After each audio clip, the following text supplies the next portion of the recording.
Tell the FBI that I'm camera shy. I don't need the photos, I don't need the promo, no. Hobbies on the low with a dime piece. Flying Amber copy on her logo. In the city where Tony killed Manolo, just cruising. Not concerned with nothing y'all doing. I swear it's like a movie we shooting. Since I've been proved it, went and said fuck it, part two it. Sometimes I be wildin', other times I'm on some cool shit. Hey, what's going on, man? It's Mike Morales out here in Harrisburg, PA. Out here with a up-and-coming artist, straight out of Harrisburg. He goes by the name of Artill. He just dropped his latest project, ROE2. All right, so you guys can check that out. It's on the internet right now. You can get it on Spotify. You can get it on Google Play. You can get it on iTunes. You can also go to Music Man in the city, and you can just go to him directly, you know. And he got people out there, you know, selling out the CDs and everything.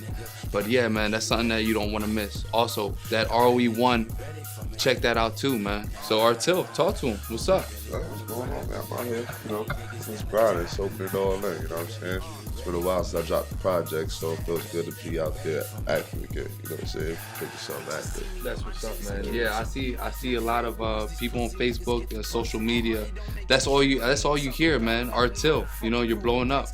You know, and everybody's liking your new project.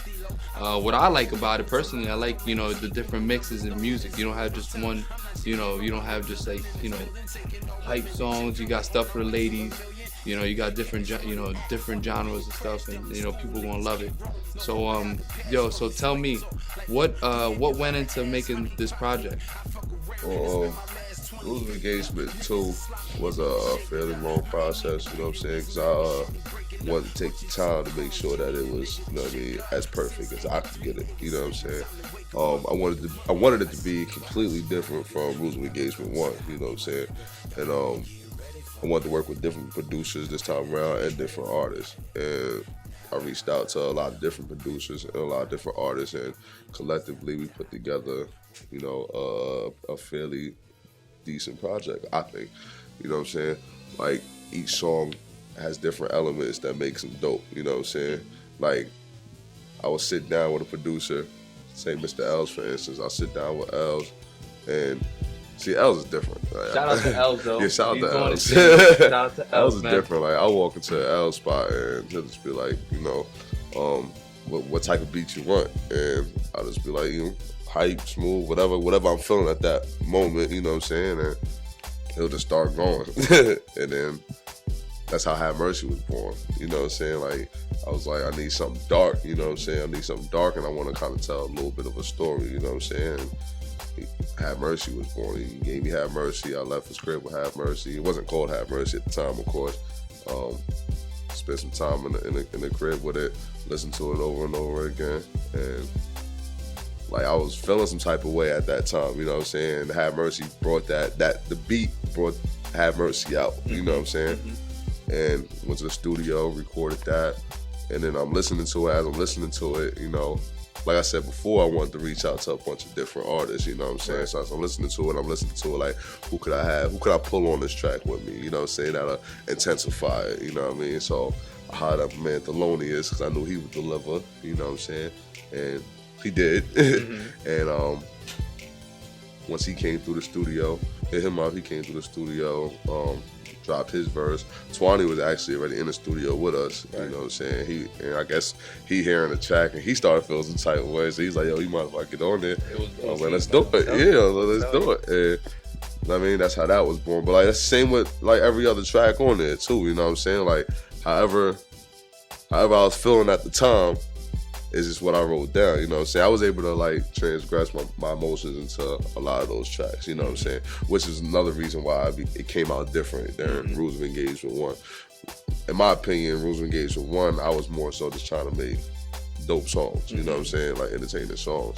I had a few on there where I was actually, you know what I mean, transgressing my emotions into it, but it was more so just making hot records. This time around, it was more so I wanted to give the people more of me, how I was feeling.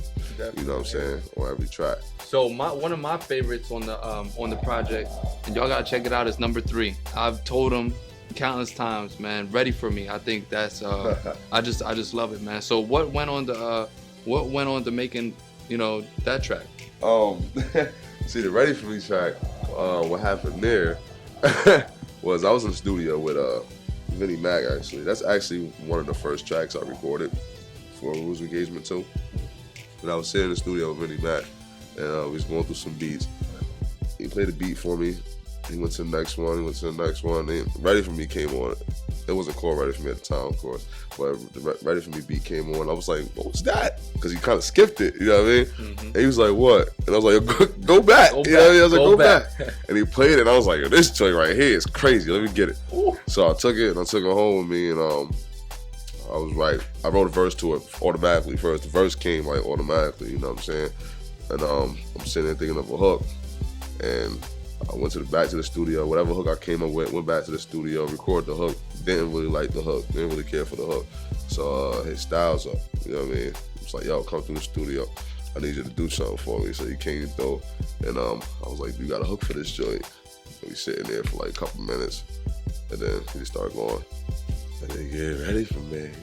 And I was like, that's been kind of hot. Yeah, that's been kind of hot. Oh. And then he came up with the rest of the hook, and he laid that down, laid the verse down, and I went and laid another verse down, and the record just came out dope. We was just like, yo, we have to do a video for this, you know what I'm saying?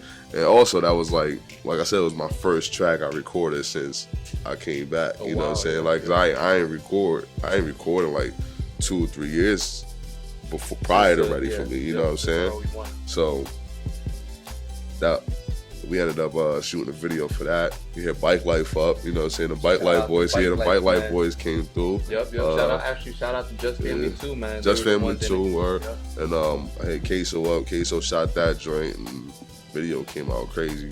Came out crazy, and like a lot of people took to it. A lot of people took to the record before we even shot the video. Like, people was going crazy over the record. That's how we knew we had to take the record further than what we originally was going to take it. Because I was just recording songs, you know what I'm saying? Like, it wasn't like I was going to record a song and then shoot a video. That wasn't the plan. The plan was just to keep recording.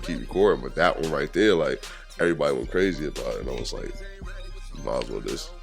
Y'all gotta check out that video too, man. Yeah, YouTube.com. YouTube.com. Artill, Ready For Me. I'm gonna get at you with this one, man, because a lot of people, when they first start hearing it, they're gonna be like, yo, this is gonna be a banger, man. And you probably know what I'm talking about. It's track number 10. All right, it's that GoPro. I'm telling you, it's gonna be a club hitter, man. GoPro. Yeah, GoPro is a banger. Yeah, I ain't gonna lie. Like, GoPro is probably one of my more fun tracks to record. And it was one of my I was satisfied with it because exactly how I wanted it to sound, exactly how I thought it would come out, exactly how it did come out. You know what I'm saying? Like, when that's with Jay Hunter, actually. Shout out to Jay Hunter. I'm in the studio with Hunter, and he's going through some beats. It happens all the time. That's how it happens with every producer. Like, they go through beats, and I sit there and I nod, and they go to the next one, and I nod, and then they go to the next one, and they be like, yo. And once I do that, I know that shit. You know what I'm saying? So he was going through beats, and then the GoPro beat came on, and I was like, oh man, let me get that. So I'm driving, listening to the beat or whatever, and right away, just fucking around for real, like the baby, you a star? You don't know though. And that started coming to my head. GoPro. Yeah. That song was great. Make a movie on my GoPro, and I was like, oh yeah, that joint's fire. So I went to the studio the next day actually. I wanted to see how the hook would sound if I laid it down. So I laid it down, and it came out dope. I dropped the verse to it, and I was like, yo, it'll be dope if I get a chick that can answer back. You know what I'm saying? That answer back on the second verse. So I'm going through my head trying to think about, it's not that many female rappers in the city, you know what I'm saying? That's dope at least.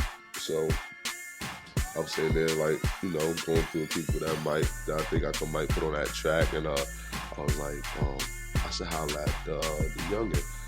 Such a Lady. Yeah, shout out to Such a Lady. I hit her up, because I've been trying to link with her for a while actually too. So I hit her up and I was like, y'all think I got a record that you might want to get on. She was like, all right, email it to me. So I emailed it to her. She said, I like the song. Verse was smooth too. Yeah, she came through the studio. She did her thing. And she blazed it, and she nailed it. She nailed it quick too. Like, I wasn't expecting her to be able to keep up with me. So, cause she definitely did. You know what I mean? Like, the song didn't drop when she came on. You know what I'm saying? The velocity went up once her verse came in. You know what I'm saying? Like, it's definitely the thing. Shout out to Such a Lady. I'll look out for her too. You know what I mean? But yeah, GoPro's a banger though. We gonna start shopping that to all the little clubs and DJs or whatever. Shout out to DJs that already played it or whatever. But yeah, GoPro might be the one. You know what I mean? Cause I heard it, I was like, yo, I get this. I was on track 9. That was Heat 2. Track 10, GoPro. Oh my God, what? I was like, yo, that's gonna be a hitter, man. So you gotta keep on. You gotta grind with that one. Yeah, that's actually you get that on iTunes too. Mm-hmm. So I'll check that out. Yeah. Are you thinking about making a music video to that, or probably not? That's all I'm gonna say about that. Okay. You know what I mean? Have y'all thinking? Yeah, man. So the project is definitely getting a lot of good feedback. So let's hit you with this one, man. It's the bonus track. All right. So everybody's probably thinking like, yo, who's he coming at like that, yo? And it's the board be crossing. Yeah. I know he had come at you like a couple months ago. I was telling you, and you wasn't even gonna respond back. But yeah, he said some slick stuff. So you definitely had to respond back. So why don't you talk on that? Well, I know the way it started was he dropped a record called Harrisburg Grim Reaper. And basically what he said in Harrisburg Grim Reaper, he's just basically taking shots at the whole music community, you know what I'm saying? It wasn't that he said anybody's name in particular or anything like that, you know what I'm saying? But he was coming at the whole music community, you know what I'm saying? So at first, I did like everybody else did. I kind of just, okay, you know what I mean? But, you know what I mean, as I watched what was going on social media, you know what I'm saying? Like, he was talking a lot of shit, you know what I'm saying? Like, it was like, oh, everybody gonna respond, this, that, and the third, you know what I'm saying? So I was like, all right, you want somebody to respond to you that bad, like, you want it that bad, you know what I'm saying? I'm gonna make you work for it, you know what I'm saying? Because I know you're not expecting me to respond for people, you know what I'm saying? So I gave him the opportunity to disclude me from the whole situation, and he didn't. He said, you too. So I said, oh, okay. And then I dropped Ether. You know what I mean? And when I dropped Ether, the city kind of went crazy, you know what I'm saying? Like, it was like, because nobody expected me to respond to that, you know what I'm saying? A lot of people now, they're going to start hearing your sound. They're going to start hearing, they're probably going to be thinking like, yo, who is this dude, man? Who is Artill? So I think my question to you is like, you're going to have a lot of new fans, a lot of people hearing your stuff. Why don't you give them a brief, history or like background on who Artill is? ROE2, man, go check it out, man. It's out right now, man. Check that thing out. As far as how I started, I've been writing forever. Like, it feels like, you know what I'm saying? I started writing as just always to kill time, you know what I'm saying? Like, it was just something I did when I was bored, you know what I mean? I just write little rhymes down, you know what I'm saying? And eventually I started memorizing these rhymes, you know what I mean? And then we'll be in school at the lunch table, whatever, and, you know what I mean? We was kids, we was 11, 12, 13. Trying to get it. Yeah, you know what I'm saying? We'll all be at the table rapping, freestyle or whatever. And I happened to run into 2 other people that did the same thing I did, you know what I'm saying? My homie Jarrell and his brother Rodney. This when I was living in Jersey City. And we ended up waking up, put a little group together, and that's when we started recording. Like, we wasn't recording like in the studio. Like, the first 11, 12 years old, the first mixtape I recorded was on a Panasonic radio, it was a boombox, Panasonic boombox with a mic on the side. Old school. The one you had to hit, like, play and record at the same time. You know what I'm saying? And we just getting it though. We was 12, 13, getting it though. Like, we was going out there, they put like a whole little mixtape together, and then I ended up moving out here. I ended up moving to Harrisburg. So once I moved to Harrisburg when around 16 years old, you know what I'm saying? Like, and I started linking up with other people. I actually ran into my homie Truzy, his big brothers and everybody. They had a little clique called Epidemic. So he ended up bringing me around them, and they ended up getting me into the studio. You know what I'm saying? That's how I started getting into the studio. And I recorded me and Truzy, Doughboy, Shiz, and Mazon. Shout out to Mazon too. We ended up putting a little clique together called LCN. You know what I'm saying? Some people probably remember that little clique or whatever. We was still young. We was still like 17. You know, it was like, I think Mazon was the youngest one at that time. He was 15. That's when I was 16, 17, 18 or whatever. And we put a CD out called Birth of a Dynasty. And it was alright, it was hot. You know what I mean? For some young boys or whatever. That's what's up. And eventually started branching off on my own, doing my own thing, you know what I'm saying? I just kept the recording process going, and I just kept growing and growing and growing, and yeah, now A lot of new people, hitting you up. You're gonna have a lot of new fans that are gonna be listening to your stuff. So, to for the new fans and for the new people that are trying to think, who is Artill? What's gonna make you gravitate, them towards you, as far as being different from, other rappers in the city? Like, why are they gonna, try to gravitate towards you and your music? So, alright, so I gotta answer that without offending anybody. Like, when your first time dealing with Artill is gonna be, I'm gonna give you quality, no matter what it might be. You know what I'm saying? Whether it's a song choice, whether it's music, like the actual music, whether it's videos, whether it's a show, no matter what I'm doing, it's gonna be quality. You know what I'm saying? So the first CD I gave you was quality. The first video I gave you was quality. Everything that happens after that is gonna be quality. You know what I'm saying? So when people buy my music, even if they didn't hear it, like this, my next CD, for instance, Rules of Engagement 2. Like, even if you didn't hear Rules of Engagement 2 yet, you still know you're gonna get quality. I'm not gonna sound like I'm in nobody's basement. I'm not gonna sound like I'm rapping in the bathroom. You're gonna get a studio quality CD. You know what I'm saying? If I put up a new video, you're not gonna get. It's not gonna be on no camera phone, no bullshit camera phone. You know what I'm saying? It's gonna be like a video. You know what I'm saying? Like, they know what I deliver. You know what I'm saying? And the first time is gonna be just like the last. You know what I'm saying? That's what's up. So let me get at you with this question then. So I already told you my favorite, number 3, Ready For Me. All right. So probably everybody's gonna probably be asking, like, what's your favorite track, on the project? Like, I have a lot of different favorite tracks on there, for different reasons, because they were all born for different reasons. You know what I'm saying? Like, each track I wrote, like, I felt like that when I wrote that. You know what I'm saying? Like, every track I listened to was like, I remember why I wrote that verse. I remember where that hook came from. You know what I'm saying? Like, because this was how I was feeling at the time. You know what I'm saying? But my personal favorite would probably have to be Walk With Me Part 2. You know what I'm saying? That's track number 2 on the Rules of Engagement 2. And the reason being is because, like, the story that I'm telling in Walk With Me 2 is like 100%. Like, it's 100% true. Like, 100% there. You know what I'm saying? Like, there's no over exaggeration. There's no spicing it up for Hollywood. I wasn't even really trying to be dope on the track per se. I was really trying to just get the story out. You know what I'm saying? You know what I'm saying? Right. And I want y'all to understand. I wanted to paint the picture so vividly that you were sitting in the car right next to me. You know what I'm saying? While all of this is going on. You know what I'm saying? Like, you right there. You looking at my face. You know what I'm saying? You looking at me stressing out like, fuck.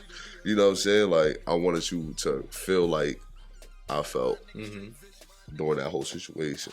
You know what I'm saying? But that's probably like my personal favorite. And that's another reason is because it came out exactly how I wanted it to come out. You know what I'm saying? Like, as I'm writing to the track, like, I wrote the joint quick. Because once again, like I said, it wasn't like I was trying to bar it up or anything like that. It just happened to come out dope. You know what I'm saying? I wasn't really trying to give you, I wasn't really trying to do punches and metaphors and shit like that. I was just writing the story. Like, this was an actual story that actually happened. You feel what I'm saying? That I experienced. You know what I mean? So when I hear that, when I listen to it, it just takes me right back to that whole situation. You know what I'm saying? I know if it takes me to that whole situation, somebody out there went through it. Exactly. Somebody out there went through it. It gave somebody chills. You know what I'm saying? Because I know I'm not the only person that this happened to. I'm not the only person that was involved in this kind of situation. You know what I'm saying? It happens. It happens to a lot of people. Right. I like to people to feel the same way that I feel, you know what I'm saying? Because once you can touch somebody's emotionally, they're going to fuck with you forever. You know what I'm saying? I don't want to make songs for right now.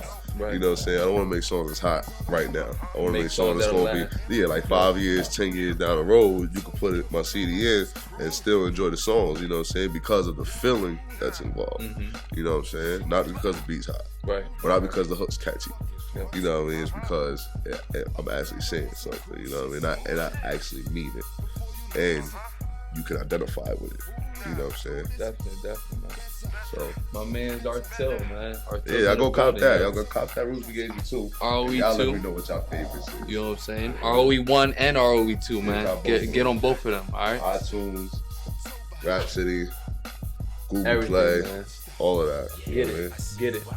We out. You never gon' stop me, my nigga. Y'all better get ready for me. Y'all better get ready for me. Nah, who really wanna ride tonight? How many niggas down to die tonight? Boy, you better get ready for me. You better get ready for me.